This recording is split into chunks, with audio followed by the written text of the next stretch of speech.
From Boca Raton, Florida, Rabbis Efrem Goldberg, Philip Moskowitz, and Josh Broide are taking you behind the Bima. The BRS rabbis schmooze about contemporary issues and talk to special guests who give a behind-the-scenes look at how they got to where they are and what keeps them going. Welcome to Behind the Bima. Good evening. It is Wednesday evening at 9 p.m. I'm Rabbi from Goldberg, joined by my dear friend and colleague, Rabbi Josh Broide, and we are here to take you behind the Bima. We are here to take you behind the Bima. Rabbi Broide almost gave me a heart attack. Evidence that the show is live is the fact that at 9 o'clock and 30 seconds, I said, you know what? I guess I'll do it alone. I don't know where he is. He's not coming. We're here. And when that opening was playing, here. There you are. You arrived. So great to have you. As always, great to be together with you, Rabbi Broide, the one and only Rabbi Broide. How are you? It is so great to be back. I'm telling you, I'm very, very excited for tonight's interview and excited for Rosh Hashanah. This is the year. Excited for Rosh Hashanah. This is the year. So, Rabbi Broide, we had last week at BRS a mitzvah market. It was a phenomenal Sunday. 1,000 people, more than 1,000 people came. We had whatever mitzvahs one needed to do. We made easy and available to you, from checking your mezuzah, dropping off your shatnas, getting rid of your shemos, to learning about the kela mikvah, to shofar making, to svarim for sale. And one of the booths at this mitzvah market, which was amazing, and there were also holiday items for sale, sukkah decorations. You brought many, many, many of your svarim, and you were selling them. You were giving them away. You were selling them. You cleaned out gave most of them away. Torah library from home. So help us understand, how is it that you're in one of your most inspired phases of life, learning? You're still doing the daf. You're now giving a kitzur shulchan aruch shir at shul. You're still doing all this extra learning you've never done before. And simultaneous, it's dafka then that you're giving away your svarim. What's that about?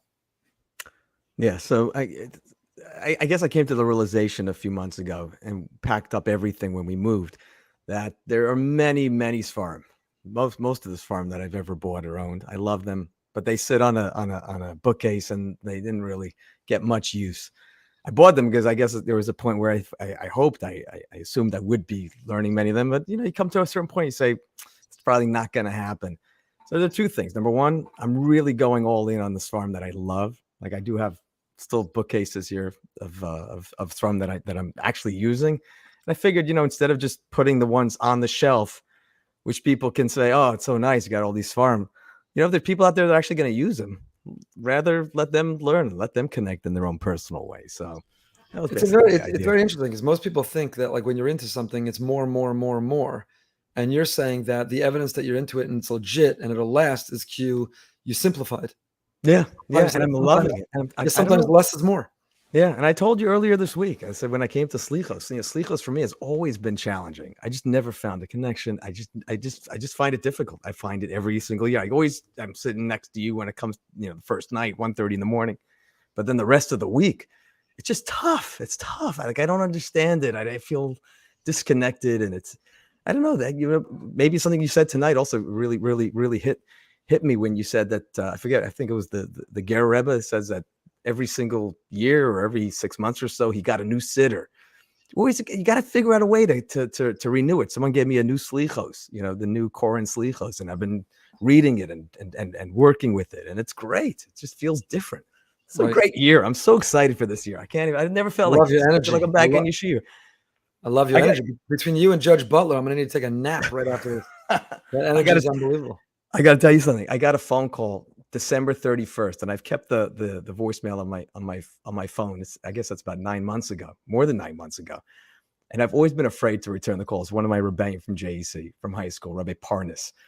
And he called, and he I guess it was in reference to something we said on the show. And I don't know what it is. I know I'm almost 50, but I still feel like I'm 16 years old and I'm getting called into the principal's office. So I couldn't call him back. And I said, it's Rosh Hashanah. Let me give him a call. And he was so excited. I don't know why I waited. He's such a great rabbi. Lives in Lakewood. He's teaching now in one of the great yeshivas. Season 1 of Behind the Bima, every episode you worked your mom into every episode. Now in this season, I think you've worked the JEC into every episode. The JEC. Can I tell you, I was talking to someone yesterday and we were saying how, we everyone can rank on JEC. There's lots of things we can say about it. But when you look at no, I'm just saying it might, listen, we weren't up there with the MTAs and the Ramazes and the Frishes of the world. We were JEC, we did our best. But you take a look at where all of my friends are today. Each one of these guys are like captains of their own industry doing great things. I can go through the whole list of 35 guys in the class. Including you, pride and joy. I don't know about me, pride and joy. It's a beautiful thing. But I want to come back to, because I love that imagery of I think there was some books and there was some science recently. It was in the news a lot a couple of years ago about cleaning your closet, cleaning your home, getting rid of the clutter, consolidating, simplifying. Like I said, a lot of people think, oh, it's Rosh Hashanah, Yom Kippur, the new year. I've got to add. And sometimes you add by subtracting. Yeah. Right. Like even in our own homes, even in our own personal practices. I was just talking to somebody who had been doing so much in terms of their own Yiddishkeit, their own growth, and it came to a screeching halt. And one of the explanations he said to me, why, is maybe I added too much. I was doing too much. I added too much. And therefore it all fell apart. So sometimes less is more, and sometimes you add by subtracting. I don't want to break into a whole Dvar Torah. Not that I don't want to break into a whole Dvar Torah, but Rav Pincus explains that's the debate. I'm going to skip ahead to Hanukkah, right? Beis Hillel, do you count up or do you count down? So what would be the argument for everyone likes Beis Hillel? Most of the Holich add more light. Where does Beis Shammai come up with like less? And he says Beis Shammai's approach is less is more. So you start with a lot, and in the world of cooking, apparently you make a reduction. A red wine reduction. Okay. I recently cooked for my family. I saw that video. I made some delicious steaks with a red wine reduction, pan seared in a cast iron skillet. In a cast iron skillet, correct, with a little rosemary, a little thyme. I'm happy to share the recipe with anyone who wants. But anyway, but you make a reduction, a red wine reduction. You make a chicken stock reduction, and that's what you're doing. You're creating a reduction in your life by having less, but it's much more intense. It's that, and it's also the fact that, me, I'm not a reader, so knowing that someone else might enjoy it. So there are a bunch of books I have which I just could never give away, and some of them I actually found because they're messages that someone gave me a book, and I would never part with those. But there's some books I've read. There's no chance I'm ever going to read it again. I mean, getting through it once or getting through most of it once is already a big deal. Yeah. So I just gave away like 3 of them. I'm like, I know this person would benefit from it much more now than I would ever benefit. So I'm like, let's just share it. Unbelievable. So we had the last 2 days going on at BRS. Really proud of it. A pay what you want market. Big shout out to our dear friend Shlomo Legassi. We did it before Pesach. People, inflation and economy, recession. People are hurting. Yantif's super expensive. I know that while many count down and look forward and they're excited, others panic and dread and fear. How am I going to have what we need? So we raised a lot of money. Thank God. Nothing to do with me or even us. It's the generous people in the community put together the money, Shlomi, and the parking lot. We have incredible open market, all kinds of food, and there's just a box, and just pay what you want. You could take $200 worth of food and put $1. You could take $200 worth of food and put $300. Nobody asks, nobody looks. You pay what you want, and just the feedback has been really, really amazing, and we're proud of that. And I share that not to flex or show off, although a little bit. But just maybe to suggest others, there's small ways that we can relieve some of the extra stress that other people have before a holiday. And the people who have and can help, they want to help. You just give them the outlet, give them the excuse, give them the platform to help. There are people who have that money, they can help, which is a great time. Our dear friend, Jonathan Donath, reminded me to plug daily giving and the 1-on-1 campaign. Daily giving, Shuva Tzvilot Tzedakah, right? The winning formula to persevere in judgment. So Tzedakah is one of them. And there were a big bump that came from behind the Bima when we had Dr. Donath on. Daily Giving is an incredible platform. You can go right to Daily Giving to give. You can do it through our 1-on-1 campaign, which I hope you will, because it's very much still needed. So I just got to tell you something. I spoke to him yesterday about something else, and he told me I got to share these videos with you because he heard about the Achdus and the unity that we're trying to build here and through Torah, and he says you're going to love this video. So I thought, again, like how impress me. I want to see something great on unity. Like everyone talks a big game, but I want to see something. I'm telling you, me, I don't get emotional. I'm not an emotional kind of guy. This one is like, it touches you. And I know I'm only going to, you know what? This is a spoiler alert because I'm going to tell you what it is because no one's going to go watch the video. I don't even have the link to the video, but let me just tell you what it does. And it's such an awesome, I'm going to set it up. You have basically 5 or 6 different types of people getting into an elevator. They're all Jewish, but very different. Let's say different types, older and younger. all of a sudden they're all annoyed by each other because it's a very tight space. You can just picture it. We've all been in that space. And then you're just watching it, and it's like weird. It's like 30 seconds in, and I'm like, what's going to happen? All of a sudden, all of their phones at the exact same time get a message, daily giving. You got your update, and they all walk out best friends. It's the great. Staka tatsami mavas. So good. Staka. Everyone do your part. And we'll end with this thought. We're going to bring on Judge Dan Butler in a moment. Just an extraordinary human being and the perfect person on the cusp, on the eve of Rosh Hashanah, to get us in that mood. But I just wanted to share, something I plan on doing, and maybe others can benefit from as well, is, we go into Rosh Hashanah. A lot of people right now is their annual guilt, shame, struggle. I'm not there. I'm not in the mood. I haven't done anything to prepare. I don't know what I'm going to get out of it. What's Rosh Hashanah going to be? And I'll just give an exercise I'm doing, and I think it'd be really worthwhile. We come with our own machzer, we get to shul, and we take a machzer, and we turn those pages, and maybe there are moments where we're thinking about ourselves, our family, or others. Write on a piece of paper. Just write down people. Stick it in your machzer or your pocket. Come to shul and be looking at it several times during davening. While you're singing, while the chazan's going on, in your own personal amidah, look at it. I hope everyone will have Esther Tila Basari Al Tzipora on their list. This is now 8 months that Rabbi Moskowitz has not been on behind the Bima, and what he and they are going through, and she's sweet, delicious, incredible, yummy little girl, and Hashem, we protest, we object. She needs to be at full strength. She deserves. The world needs a healthy Esti Moskowitz. The world needs Rabbi and Rebbetzin Moskowitz back. So everybody's got to have on their list. But you're going to say, well, my kids or my spouse or my parents, they're healthy. Why would I write their name down? So I'm telling you, I actually do this every day in my sitter. I have my kids' names, each their name, Ben, only one Ben, but Bas, their mother. And every day at the end of davening, I don't do it in my Amidah, I look at it. And as I look at each child, I think about them. I'm grateful for something good going on, or think about something that I'm hoping or that they're struggling with, or because all of us in life, nothing special them. But before Rosh Hashanah, take a piece of paper and write down who in your life is trying to have a child, who in your life is trying to get married, who in your life needs a refuah shlema. And everyone should write down their spouse, their children, their parents. If you have what you have, spouse, parents, children, just look at those names, because here's the thing. Last Rosh Hashanah, there are people who are not here in this world anymore who nobody thought they needed to daven for last Rosh Hashanah. There are people fighting for their lives now who last Rosh Hashanah nobody thought you need to daven for. If you don't think you need to daven for someone or for yourself, just daven that continue and the other shoe doesn't drop. Just daven that you never take anything for granted and be grateful for what you have. So I don't know, that's really weighing heavily on my mind, something I'm doing. Maybe others can as well. And I'm imploring and begging everyone out there that on your list with your family and with people who need things, Esther Tehila Basari Al Tzipora, just make sure she's on your list. Yeah.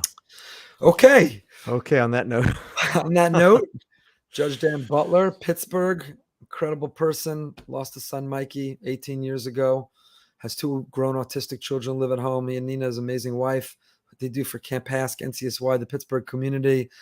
Just a breath of fresh air, a ball of energy, absolutely incredible, extraordinary person, and it's really an honor to be able to have him. We are so excited to be joined by Judge Dan Butler. Thank you for letting us go behind the Bima, this very busy and hectic time, but so meaningful for us before we come before the judge, to go behind the Bima with a judge to help us prepare. So thank you so much for joining us. Oh, my pleasure. So, Judge Butler, there's almost nothing that you haven't done. You've been a syndicated columnist, a security salesman, a professor, a store manager, director for NCSY, a law clerk, prosecutor, family court, a district judge. You have such vast experience, not even touching on, and we'll come back to your personal life, of course, which has so much for us to learn. But let's go right to your role as a judge, what I alluded to. We're all going to be coming before the judge just a few days from now. What can you say that could help us prepare? When people come, lahavdil elaf alfei havdalas. Correct. Lahavdil in a billion many ways, but yet also similarities that we can draw from it, right? The fact that Chazal or even the Torah itself uses the language of God as a judge is to evoke from us the imagery of our familiarity with a judge and a courtroom, and the notion of our fate being in someone else's hands. So the litigants who come before you, the people who come before you, what can you tell us as a judge to help us prepare to come before the capital J judge? Wow. I say, We said slichas at 1:30 in the morning this week in Cassopolis, Michigan, at an NCSY convention. We had 200 kids in a camp in rural Michigan, southwestern Michigan. And what we told the kids is what we've always been told our whole lives. Hashem is listening. And, it's interesting. Once again, lahavdil, when I moved into the judicial position I currently have, the elderly judge who had preceded me gave me a little bit of advice. And one of the three things that he told me, two of which are totally irrelevant, this is not a Jewish person, but an old experienced judge. He said, have Rahmanas. Right. And that's what we all hope for, because none of us is perfect. And we know no matter how proud we are of ourselves or what we do, that we're nothing. And we have to signify that we understand that, and that we understand that we all have a lot of work to do. How do you balance justice with have Rahmanas, with compassion, right? If someone violated the law and the law calls for certain consequences, so how do we balance, and how do we expect, so to say, any compassion God shows us, in a sense, is unjust, and yet we're asking for it? How does it work here? And lahavdil, what can we take away from that with what we're asking him? Well, what I do now is about 20% civil and about 80% criminal. And in criminal law, many of the people, I'm not telling you, sometimes you encounter real evil, but many of the people I deal with just have mental health problems. And they need Rahmanas. Yes, it's true they're technical violators, but that won't help anybody. They need to be directed into something that'll return them or sometimes restore them to normal life. And that's the toughest challenge. And the truth of the matter is, we all have days when we are at the edge, and we all need help from up above to restore us to normal life. That's an interesting strategy, because maybe one of the ways we can approach Rosh Hashanah and coming before the judge is that, we all have health challenges, mental, spiritual, and we're imperfect, and we to a degree are accountable, but kind of make the argument, God, it doesn't serve you, your world, or us to sideline us or punish us, rehabilitate us, right? Show some Rahmana so that we can be healthy and live our fullest version of ourselves for you and for your vision for us. Maybe what you practice is exactly a great, compelling argument that we can make. I'll tell you the truth, I have an interesting perspective on all Yom Tovim, because we have two adult autistic kids at home. One of them is 36, and he's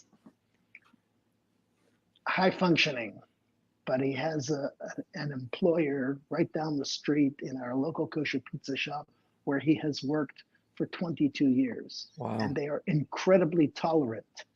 Nevertheless, this blonde, blue-eyed, 6'1", 200-pound kid of Ukrainian/Polish origin has gotten into his head that he is a Yemenite.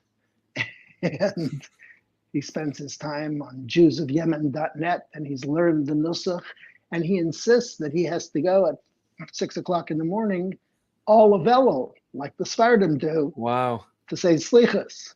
And for a kid who's on the job for 12, 13 hours a day, that conflicts tremendously with his medications, to say the least. On the other hand, our other son is 39. They call him the mayor of Camp Hask. And he's the equivalent, maybe he's about 7 mentally. But he's the happiest person in the world. In his whole Rosh Hashanah, there's no concept of Aveira. There's no concept of Charata. There's no concept of Tshuva. There's just apples and honey and in shul. And his favorite time is Yom Kippur, because he gets to klap al chet half the day. And he's happy.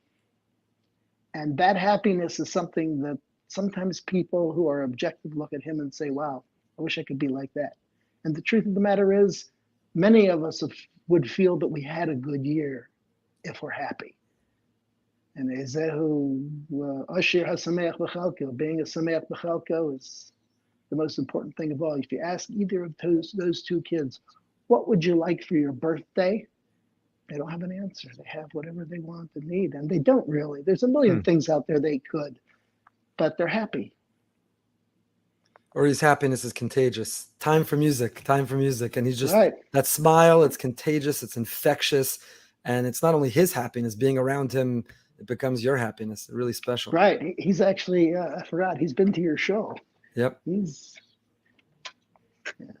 Yeah, a very special neshama. And that happiness is just, it makes all the difference in the world. And I go around to a lot of different places. I speak in a lot of colleges. I do NCSY. And I'm astounded by how many people who, from the perspective of our grandparents will look at us now and think Mashiach came. The way we live, all the things that we have. I mean, you live in a place like Boca Raton where I from what I understand, even bugs are against the law.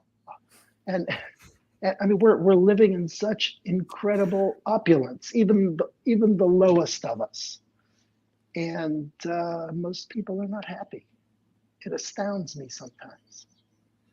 So I had many more questions about your being a judge, and I want to get Rabbi Broide in, but I can't help but skip right to this. Then, you just described two autistic adult children at home, and of course your beloved Mikey, Alav Hashalom, a blessed memory. I know it was his 18th year at site, and also what a special person, resilient person, special soul.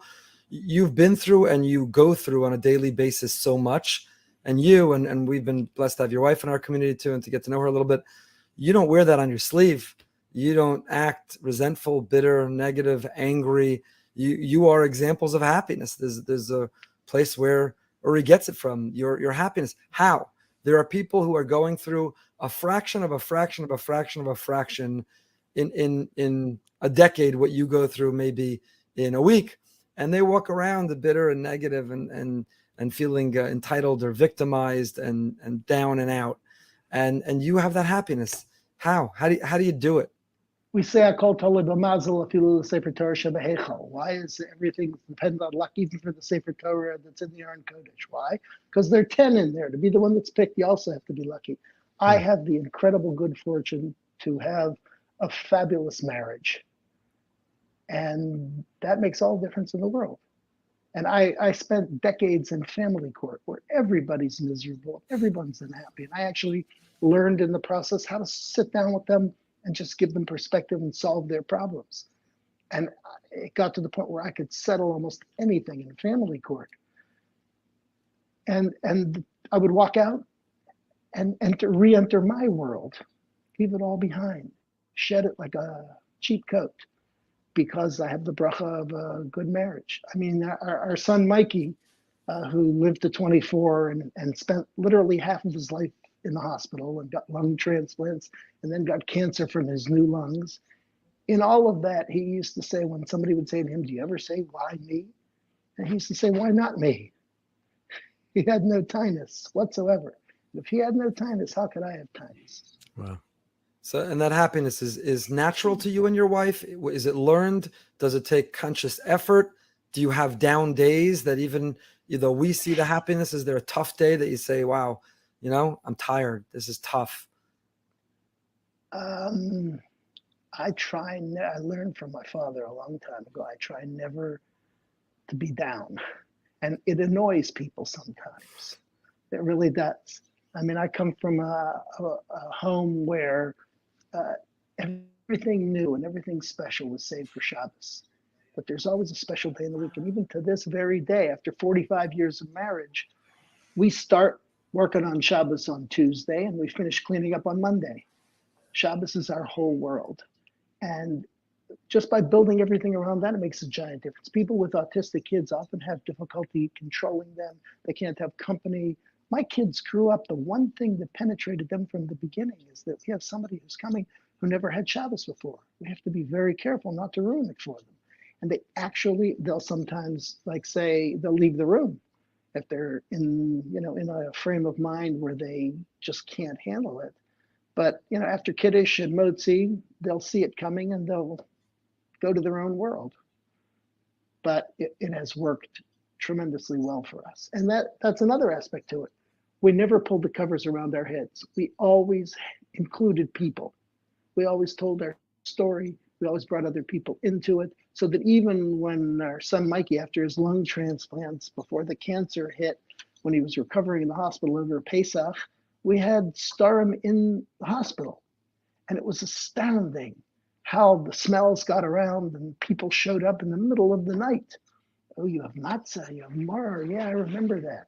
And we were able to share it with dozens and dozens of people who were in the hospital anyway, patients and doctors and nurses. It's amazing. And it's infectious. I've tried real hard in recent years because I didn't used to pay attention to it, but now I realize the value of it. When I walk down the street, and part of it is because I'm kind of a politician. I have one more election in my future.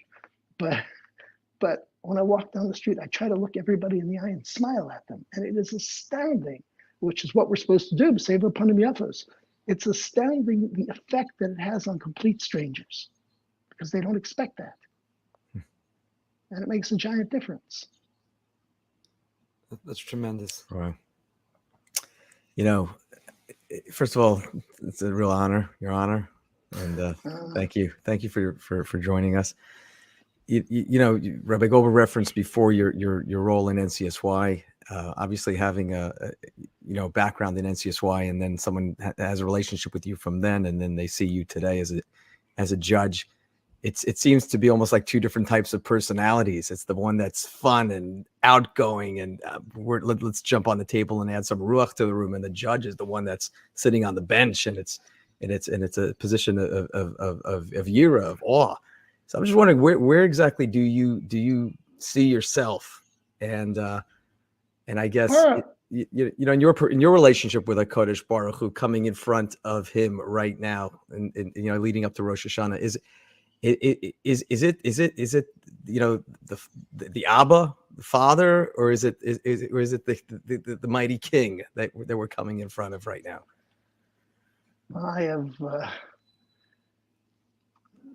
I live in two different worlds. So that I do, for instance, domestic violence court. A reporter from the Pittsburgh Post-Gazette sat with me one afternoon. I had 85 domestic violence cases. Nobody from our world was there.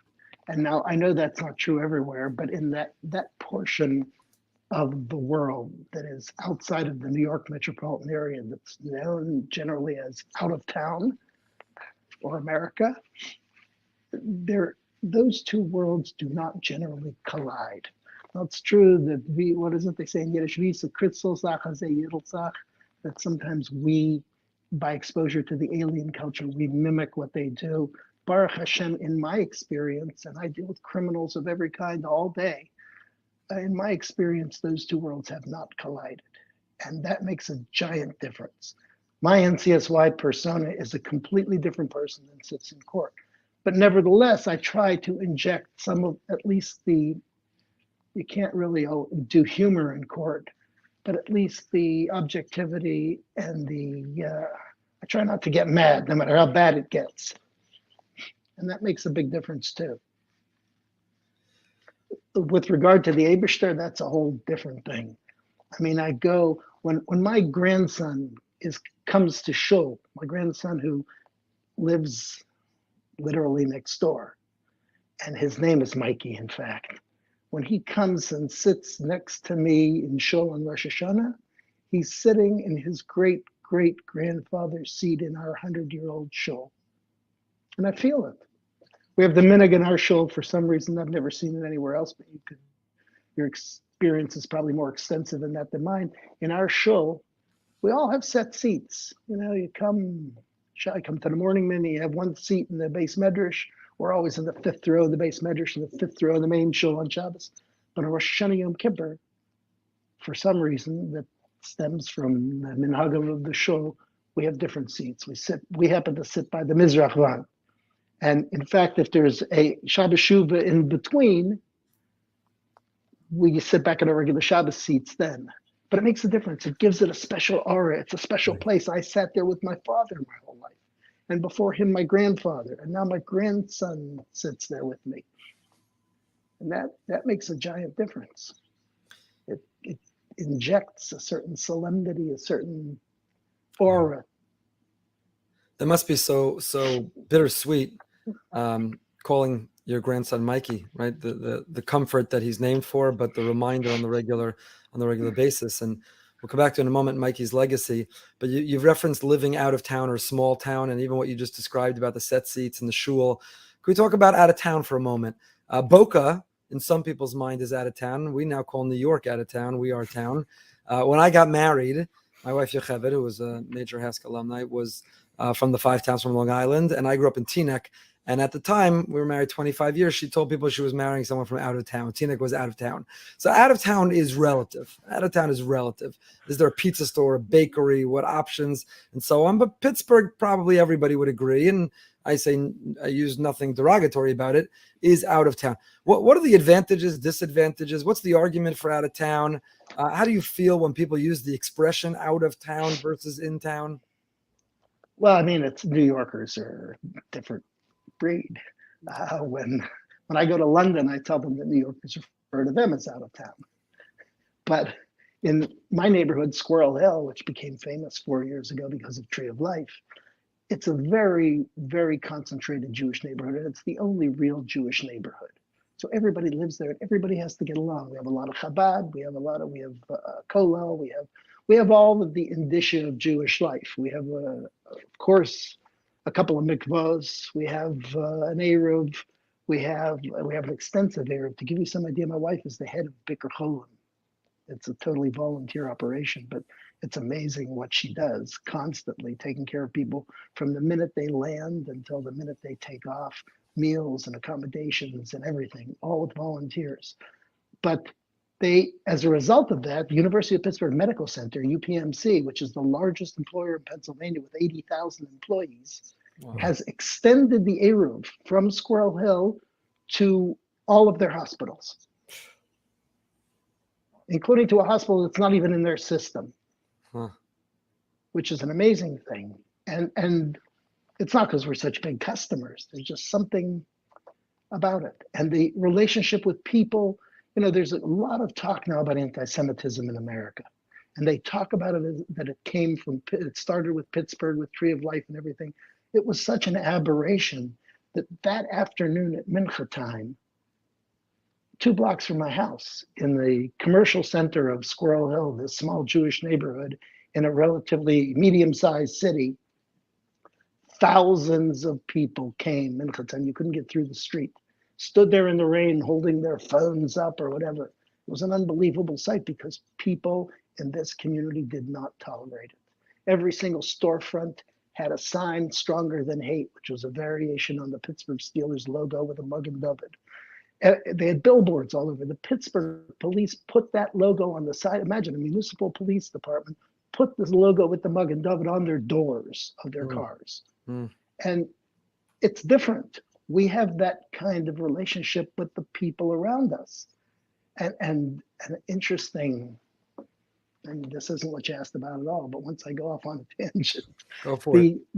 The interesting thing about it is in Pittsburgh, is a Chevra Kadisha. Rabbi Wasserman, who just made Aliyah, had put together this and single-handedly built a vibrant working Chevra Kadisha. He even got involved in a federal lawsuit to protect his right as a rabbi against the funeral association or whatever they were. And at the same time, in recent years, right before Tree of Life, the conservative and reform in our community had banded together to create a Chevra Kadisha. First of all, with Tree of Life, the trauma was so incredible that everybody stepped back and let the Orthodox Chevra Kadisha take care of everything. My wife did shmirah in the coroner's office.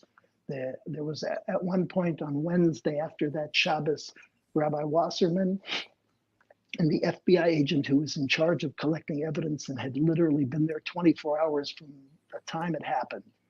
He and Rabbi Wasserman were just standing there amid the mayhem with their arms around each other crying. And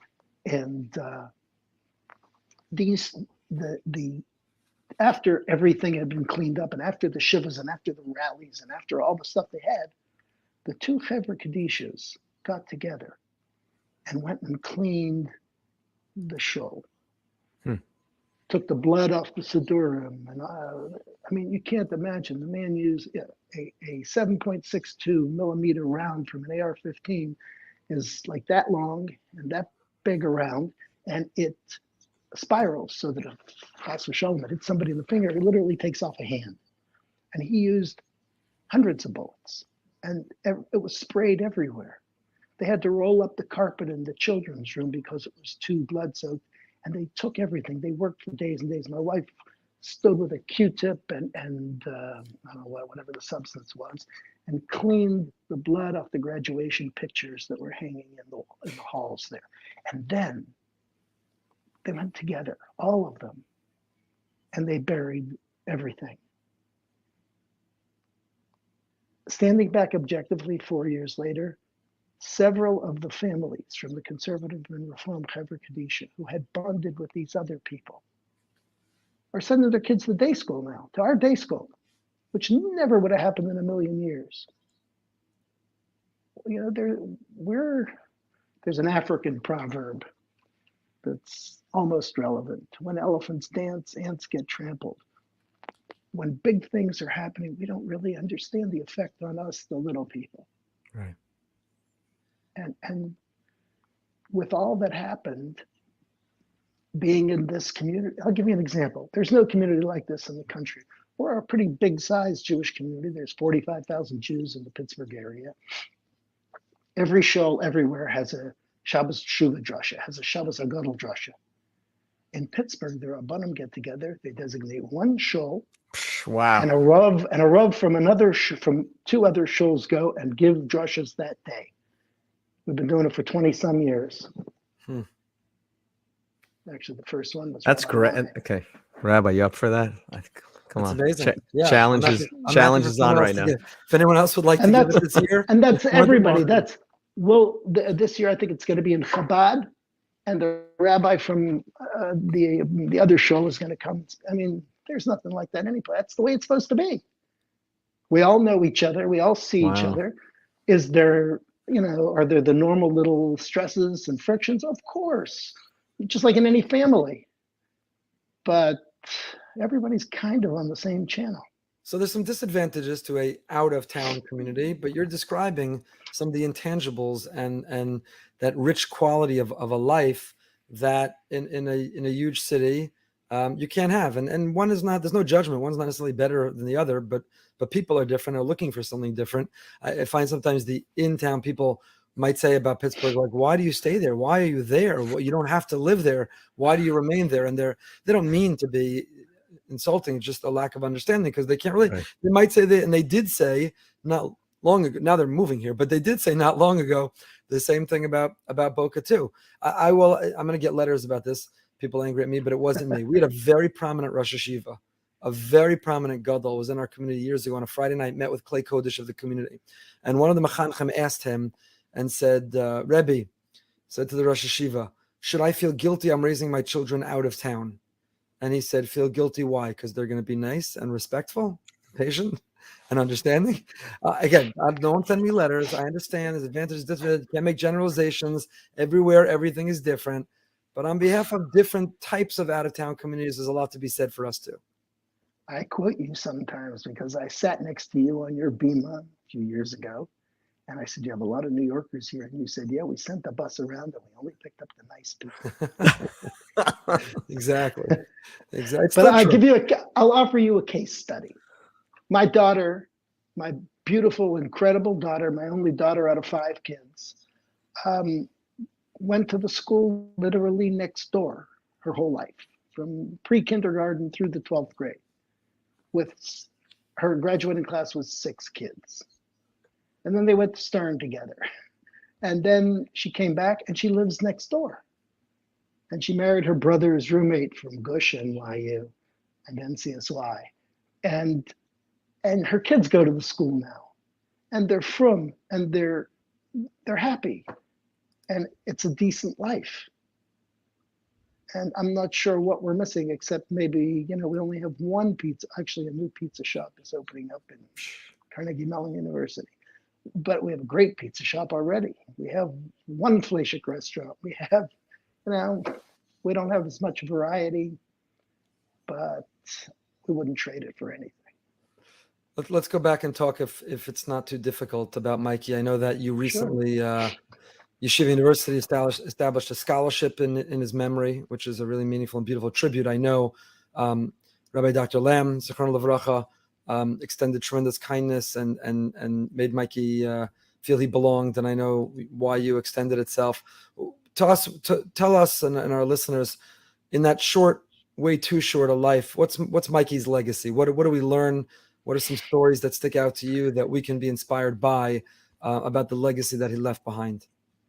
Mikey had three great loves. NCSY, he was the drummer for NCSY in 5 regions, and he never passed up the opportunity to talk to everybody. And he used to say, I have cystic fibrosis doesn't have me, which he got from our neighbor down the street, another kid with cystic fibrosis who passed away a few years before him, Rafi. And Mikey's big dream, he worked at Camp Hask. He was never able to be a counselor there because he didn't have the physical stamina to stay through the whole summer.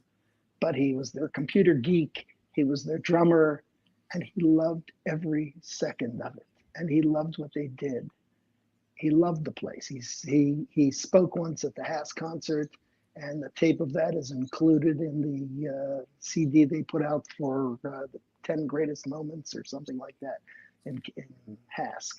But he really, really wanted to go to YU for 1 semester. It wasn't practical for a kid who's oxygen dependent, spends half his life in the hospital, takes 70 or 80 doses of medication a day. It was not a practical dream for a kid like that to expect that he could go off to New York. But he did.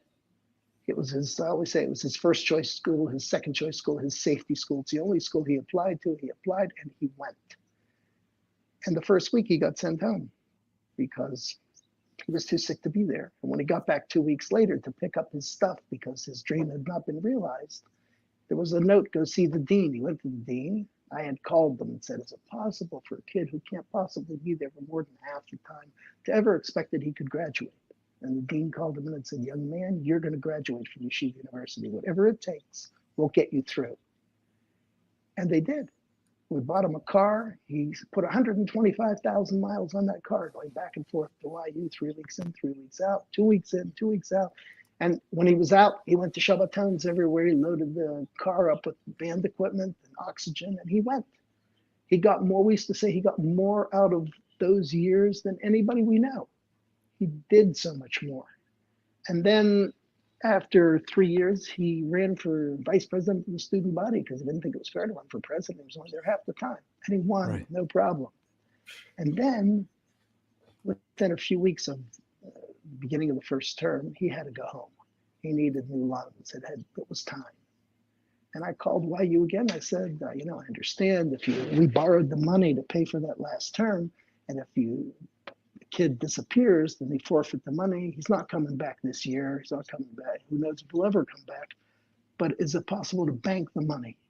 And someday if he comes back, well, he'll be able to fit right in. And the next week, Rabbi Liam flew to Pittsburgh, and in a moment that was memorialized on the front page of Pittsburgh's newspapers and on the evening news, awarded a diploma from YU to Mikey Butler, who was brought there by ambulance under oxygen. And I can't begin to tell you what a giant roshem, what an impression it made on everyone involved, Jewish, non-Jewish, everything, that we're different. We are different. And then so many little things. Mikey got his lung transplants. YU changed their constitution, this is after a big debate, that so that if you're the vice president of the student body and you've graduated already, you can still be vice president of the student body until your class graduates. And then he actually made it to his class graduation at Madison Square Garden. And at that magical moment, I always say like the end of a Disney movie, when Rabbi Liam called him up and gave him he already had his diploma, I think he gave him a dummy, but he put his arms around him and they got a standing ovation. You don't find that at Harvard or Yale or even Lakewood, maybe. I don't know. But that's who he was. Did he ever come to you expressing fear? And if so, as a father, what do you say to him? 2 weeks before he died, He said, Abba, and he had been on a respirator for 4 months. He had had 3 rounds of chemo. And the 4th time it came back, it literally came back and killed him in 3 days. I mean, the non-Jewish doctor, the Egyptian doctor, I'll answer your question in a second, the Egyptian doctor who had given him stem cell transplants, the first time in the world that any recipient of a major organ got stem cell transplants, because you got to match 2 people and they don't possibly match. They tried it anyway. And the doctor called me 7 o'clock in the morning after Mikey died. And he said, I can't believe Mikey died. I said, you're the oncologist. You saw the tumors. You knew what was happening. Right. He said, yeah, but it was Mikey. I thought we'd get another miracle. Hmm. Mm. You know, our Rav used to say is Malimud Benisim. That was him. But 2 weeks before he died, on his respirator, and we learned he couldn't talk because he had a trach in. And one of the antibiotics they gave him during his lung transplant, which they knew that would do it, but they had to kill a certain type of germ, made him deaf. So I would talk to him and he would read my lips, and he would talk to me and I would read his lips. I was on Shabbos. During the week, he would type into his computer, which was hooked up to a voice synthesizer, and it would talk and he would mouth the words. So you really couldn't tell the difference. He was lip syncing himself.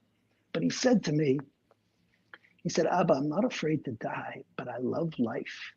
He said that after 4 months on a respirator. He couldn't move. He had only one working eye because he got cataracts that made him blind from anti-rejection drugs.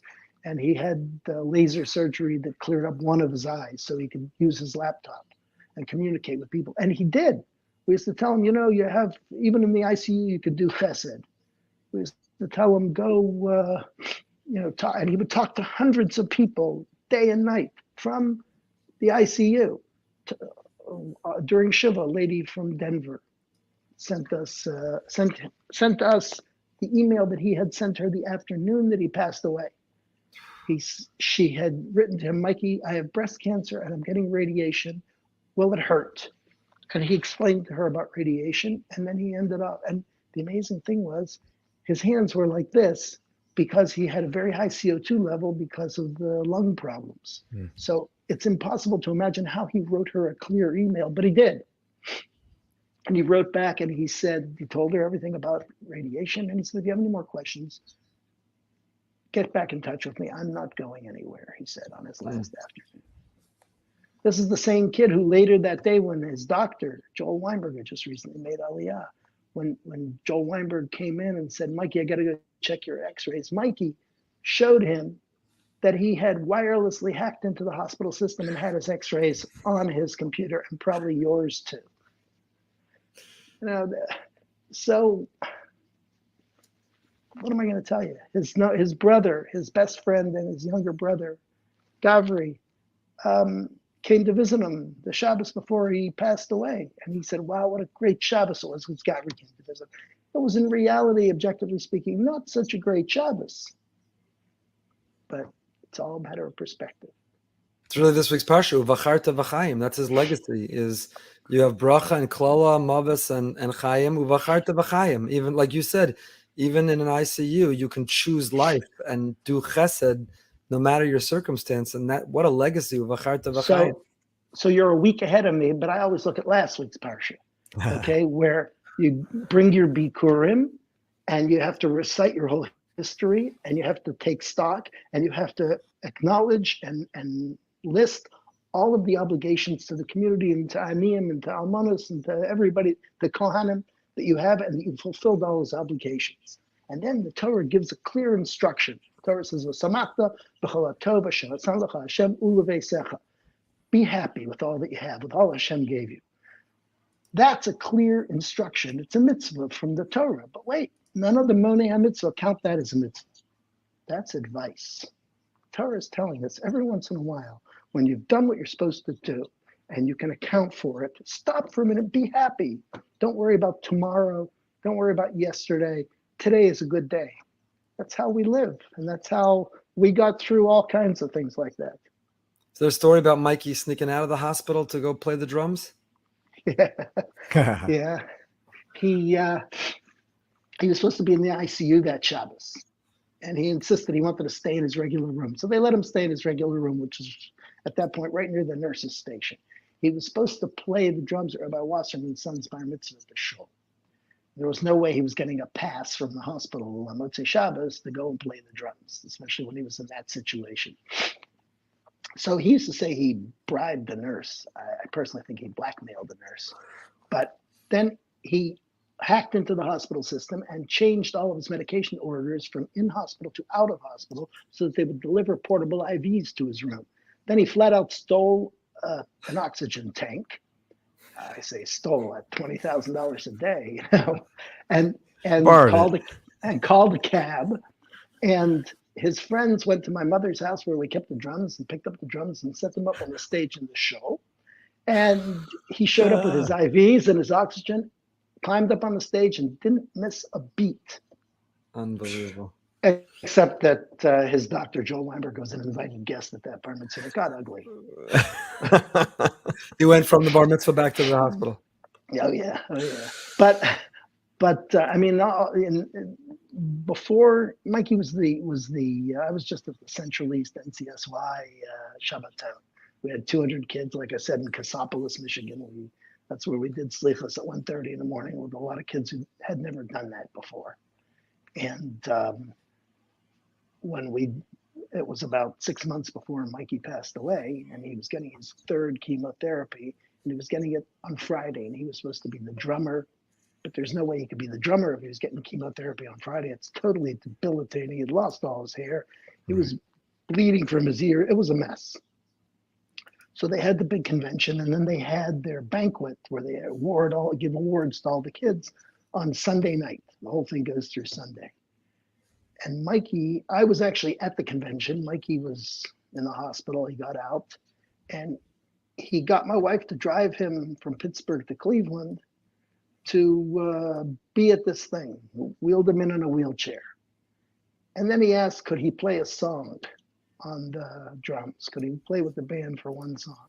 So his brother picked him up, put him in the drum seat.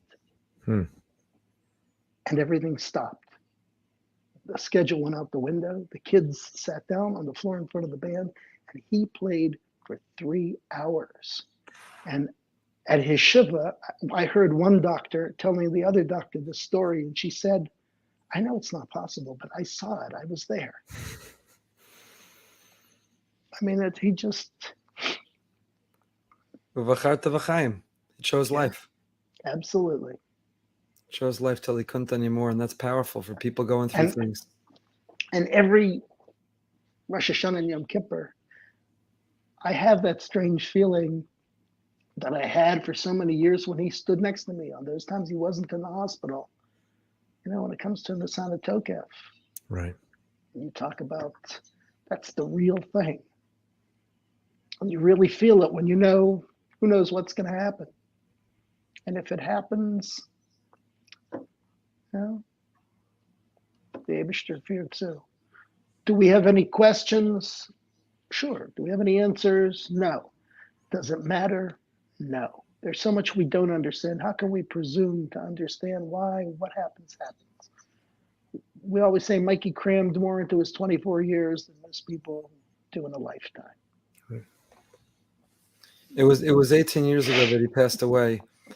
Do you remember the types of things that people said and did that was helpful, as opposed to, and I'm not going to ask you to list and all the parodies of the dumb things people say just because they don't know what to say. Nobody means poorly, but if someone had a friend going through a tough time with a child, even before he passed away, when it was towards the end, what are the types of things that people can say or do or gestures or check in that's meaningful when you're going through such a thing?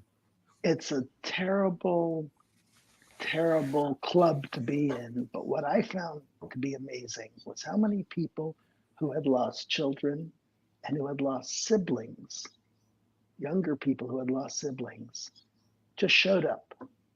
And they did what the halacha taught us back in Eov. They sat quietly. And it's for most, I don't know if this is true for everybody. My wife says I always have to use up my words, but it was beneficial to us a simple question about him, not as much a statement. It's hard to give nechama. People would say there are no words because we had been through such a giant public thing. And when somebody said during Shiva, there are no words, my kids would say, cha-ching, because they heard it 1,000 times. Right. And there are no words, but just the presence, just being there, and maybe offering a simple question that is a piston pet that gives somebody the opportunity to tell you the stories that they have percolating inside of them and that they find so therapeutic by being able to share. Who are the inspirations in your life? You mentioned your family and that tradition and Pittsburgh and that same shul, those same seats. But are there teachers, both Rebbeim within the Jewish world, in your career as a judge? I believe Mr. Rogers is somebody that you have an affinity for. Who are the inspirations or had an impact on your life and this remarkable perspective that you share with us? Back in the days before they had standards, I went to the yeshiva in Scranton. I was in their very first class, and the Rosh Yeshiva, Reb Chaim Bressler, was my Rebbe for 2 of the 4 years I was there, and he was a remarkable Rebbe. And I still talk to him. He's a lot older now than he used to be. I found that with a lot of people, but he was our Mesader Kedushin, and it was his first time. I think he was as nervous as I was. But I still have a relationship with him. A lot of the good practical things he told me and a lot of the stories he told were the bread and butter that I lived with my first few years in NCSY. They got me through. I have a great friend, a guy named Ivan Lerner, who was my Rebbe in NCSY. There's a guy that a lot of people know in Detroit, Gary Torgo, who I always say is my best friend. I'm his best friend in my zip code, who just can't do enough good and is an incredible example in so many ways, for tzedakah and chesed and for dealing with what we're talking about. He recently had his own personal tragedy. He's a remarkable person. My wife is a chesed machine. I can't even keep up with her. It's not enough for her to make a Shabbos meal for somebody who's in the hospital, who's a vegan and also doesn't eat fish and won't eat eggs and won't eat wheat. But she packages it as if it were shalach manos from pomegranate in New York, because anything that's worth doing is worth overdoing. And there are just so many remarkable people around us. The people at Camp Hast. You know Judah Michelle. Sure. He is a beacon of optimism and happiness. He infects everyone around him with the feeling that you can do good things and they'll make you a better person, which is very true. You know, I had a woman recently in my courtroom, Lahavdol, such a different world. She had a 24-year-old son that she lost tragically, was shot. And she says, how do you go through? I commiserated with her because I said it's a terrible club to be in. And I also had a 24-year-old son that we lost. She said, how do you go through every day? And I said, I learned from my wife that one of the most helpful things is to do good things for other people, and that makes a difference. And this lady thought about it for a minute. She said, that's terrific advice. I'm going to try that. Sounds more like a therapy room than a courtroom. Well, we get a lot of that. What do they say? Eov is the only guy in Tanakh who's a hero of one of the Sifrei Tanakh, because the message of Eov, which I guess Moshe Rabbeinu wrote, is for everybody. Everybody needs it. Yeah. I used to have an older deputy sheriff. She was a member of the Black community, and she seemed to know everybody. And she guarded my courtroom back in the days when I was in family court in the 80s. And she used to say, people's is people's. And that's true in a lot of ways. We try to be a little bit different. I always tell the story when Mikey had his graduation, his YU graduation at the airport. So they had a sheriff meet Rabbi Lamb a county policeman meet Rabbi Lamb at the gate and drive him in one of those carts to the office of the executive office where the graduation was, and then take him back to his gate. And the cop stayed with him. If you look at the laminated picture I have from the front page of the Pittsburgh Post-Gazette of that moment, the tallest guy in the room is that cop whose name was Wilson. Some years ago, he wrote us a letter. Regular, handwritten letter on the yellow, one of those legal pads. And he said, I stood there that day and I heard what that kid said through his oxygen. And I realized I wasn't doing enough with my life. Wow. I was just a patrolman. So I took the course for sergeant, and I took the test and I became sergeant. And then I took the course for lieutenant, and I took the test, I became lieutenant. He said, a few months ago, I was diagnosed with bone cancer. And last week, they amputated both of my legs. He said, I just want you to know that what that kid said that day still gets me through every day. First of all, I don't remember what the kid said that day, but here's the thing. We're supposed to be Or Lagoyim.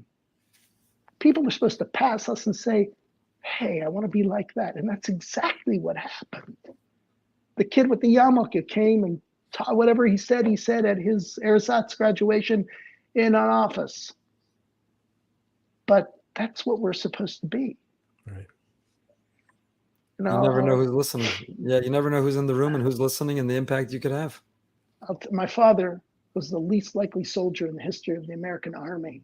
He was thin and reserved, and he was older than most of the people in his unit. He was in the advance unit. He went in on D-Day. It's hard to imagine them sending him in the beginning, but he was in an advanced communications unit. And, and the trauma that he had, I don't know that he ever got over it. But he would wake up every morning to put on his tefillin. And the goyim that he lived with, who had no relationship to anything he was doing, they saw that every day. And when the ships, they took the queens, Queen Anne, Queen Elizabeth, and Queen Mary, they retrofitted them. These were the luxury liners of the time. They put 15,000 hammocks on them, and they put 5,000 hammocks on them and 15,000 men. You got a card and a number so that you knew that for those 8 hours, that was your hammock. So if it was from 4 to 12, that's when you slept. So, and they sent these liners with American troops, with 15,000 American troops, a valuable treasure. They sent them individually, but surrounded by a phalanx of ships and submarines and everything. And one day in the middle of the Atlantic Ocean, they were attacked by U-boats. And all hands on deck, everybody had 15,000 men, most of whom couldn't swim. My father couldn't swim. They were infantry. They had their life vests on, and around them, there's a battle going on. They're dropping depth charges, trying to find the submarines and the whole business. And the unit that he had, there are thousands of guys, the unit that he had trained with went looking for him. And finally, one guy found him, and they all lined up, and they walked past him, and they touched him. Believe me, he didn't sit and have bull sessions with them. But they saw that this was somebody who had something that they didn't understand, but they recognized it. And they just touched him as if he were like an amulet, like a mezuzah or something. And they lined up in the middle of a battle, and they touched him. It always amazed him because he said that even when they cursed, it tells you how the world has changed. Even if they cursed, they would turn to him and apologize. My father used to say, as if he were a woman. Scott no Dars. But that's what we're supposed to be. Not that people should say, "Oh, them." You got to watch them carefully because they're dishonest.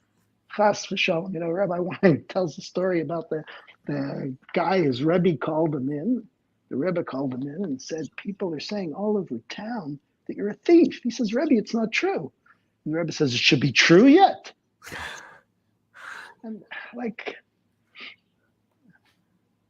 wow. It's different. I'm sorry, I'm probably taking more time than you want. No, please. So I've been involved with these. There are a lot of social service agencies that cater specifically to frum people, to Hasidim in the New York area. So they have Shabbatons. They don't call them Shabbatons, but they have Shabbatons for Chizuk. and it's actually paid for by the state of New York. You have opulent charlatans, and I've come in. So a guy told me a story one time, a young Hasidic guy that he had gone to, I think it was Des Moines, Iowa. Now, I've been to Des Moines, Iowa. It's not exactly a Yiddish Stadt. He was in Des Moines, Iowa, in full Hasidic Kleider, and he's staying in a motel. His kid had needed some sort of treatment in a hospital there that was unique to that place. Every American city probably has their own unique special medical procedure. He needed Des Moines, Iowa. Staying in a motel with his family, he said one night he went out late at night to get a smoke. He came outside, the door locked behind him, and he's in the parking lot in the back of this hotel or motel. There's a bunch of motorcycle guys there. And he looks at them, and they look at him.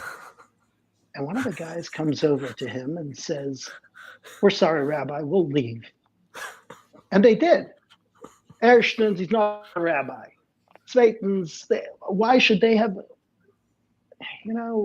when we went away in our first summer in the yeshiva in Scranton, I never forgot what the Rebbe said. He said, a lady came to me Hanukkah time and asked me, "Rabbi, when does Pesach fall out?" And I didn't know. And she said, "Shame on you." He said, that's what people expect you would know that. Nobody knows Hanukkah time, the date of Pesach. But he said, "You're yeshiva bachram now. People are going to look at you and they're going to have expectations. And they have a right to those expectations, and you have an obligation to live up to them." Such important lessons for life, important lessons for Rosh Hashanah, Yom Noraim, a new year of Mikey's legacy and being like him, and Uri's happiness and your optimism, you and your wife. And there's so many lessons and challenges for each of us to try to live up to and to be that walking Kiddush Hashem and Or Lagoyim that you're describing. Judge, thank you for giving us some time. And we know it's a busy season, and we really appreciate it. I owe you. I listened to your Shabbat Shuvah last year online. I'm hoping this year's will be online too. We'll figure that out. There's a lot else that we put up online. Where Shabbat Shuvah. I know, but that was. I appreciate it. We can't wait to have you. We're going to have you back in Boca, and we look forward to continuing to be inspired from you and from your light and from your energy. And we thank you. We wish you a good year of good health and happiness and joy and nachas from your children and grandchildren, and really only the best of everything. You too. I will tell you, Harrisburg is an even smaller town, but they have a shul, and they have a mikveh, and they have an eruv, and they have 2 supermarkets with kosher bakeries that are 24 hours. There you go. Good Baruch vacation Hashem. spot. Yeah, Good I don't know vacation about spot. that. Let's All not right. get carried away. Thank you so much for your time, and best regards. Siva Chsima Tova. Judge Dan Butler, the one and only Judge Dan Butler. What an inspiration. Positivity and optimism and hope and generosity and giving. Sometimes you meet people like Judge Butler and you're like, is he for real? But yeah, if he's not, he's been the real pulling this deal off for a long time, making people think he is. So he definitely is for real. Wow. And what a community, Pittsburgh. I mean, they've been through so much, but there's so much happening that's so special. I love that idea of the Shabbat Shuvah drasha, the Shabbat Agadol drasha. Everyone coming together. Why not? I love how excited he was. You talk about out of town. There was no defensive or apologetic. Talk about out of town. He was on fire out of town. Yeah. We should all go visit places like that. You get refreshed and you start to see what's really going on there. It's really special. I mean, they've got some great things. I was talking to a friend of mine, Oren Levy. He's a principal in one of the day schools there. Amazing school. He says, the kids there, they actually they're just so excited to be part of the experience of going to school. They love it. They're energized. Right. They're not robots, Right. they feel a part of it. So what's the takeaway from that conversation for you going into Rosh Hashanah? Oh, so much. I think that there was that one part where he was saying how, you say that it's not a tokef, and you're sitting and you're standing next to, in this case, it was his son who he knew things were not going to be good. And it's like you said before, it's like, you don't know one day to the next what's going to happen. It's really just making the most of every moment. I've never felt so alive before. I hope this doesn't end anytime soon. Right. But I know, listen, we know there are people that are facing many challenges right now. And it's got to make the best of everything. I love what he said. I may actually use it this Shabbos as the drasha. So if you're listening and you live in Boca, just Shabbos morning pretend like you didn't hear it. But Yeah. that whole image of the uvacharta v'chaim, that you could do chesed from the ICU on the last day of your life. You're never done. Like you're never done. Al tashlichenu le'ezekna. You're never done. You're never done. And just you take your own pain and you turn it into helping others. It's people who are tired spiritually, tired emotionally. Corona, the whole world still has PTSD. Yeah. And we turn inwards and we feel like, what's the point and what does it matter? And but we can. There is that ability if we can tell ourselves a different story.